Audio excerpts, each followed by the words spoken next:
অবস্থা খুব শোচনীয় পার্থ চট্টোপাধ্যায়। দিনকে দিন পরিস্থিতি হচ্ছে আরো জটিল। নিয়োগ দুর্নীতি মামলায় দীর্ঘ 2 বছর জেলবন্দি পার্থ চট্টোপাধ্যায়কে নিয়ে এবার এলো বড় খারাপ খবর। কিন্তু কেন? জেলের অন্দরে থেকে পার্থকে নিয়ে ঠিক কোন খবর প্রকাশ এলো দেখুন। 2022 সালে নিয়োগ দুর্নীতি মামলায় গ্রেপ্তার হয়েছিলেন রাজ্যের প্রাক্তন শিক্ষামন্ত্রী পার্থ চট্টোপাধ্যায়। তারপর প্রায় 2 বছর পেরিয়ে গেলেও এখনও জেলের ঘানি টেনে চলেছেন তিনি।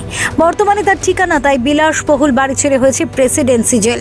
জেলবন্দি হওয়ার প্রথম থেকেই একাধিকবার তার নানা রকম শারীরিক সমস্যার কথা নিয়ে আদালতের কাছে আর্জি জানানো হয়েছিল, কিন্তু আদালত সমস্ত তথ্য খতিয়ে দেখে বারংবার তা খারিজ করে দিয়েছে।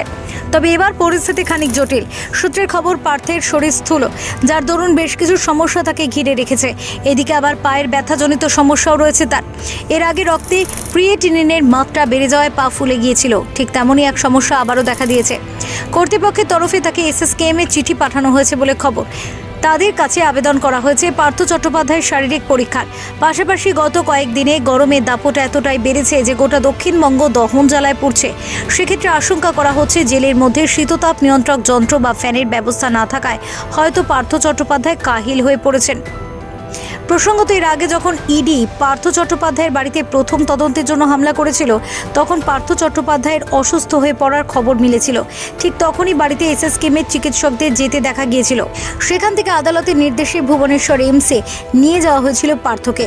তবে প্রাক্তন শিক্ষামন্ত্রীর শারীরিক অবস্থা সম্পর্কে সেখানকার হাসপাতালের চিকিৎসকেরা জানিয়ে দেয় তার হাসপাতালে ভর্তির প্রয়োজন নেই। Bureau report, TV7 Bangla.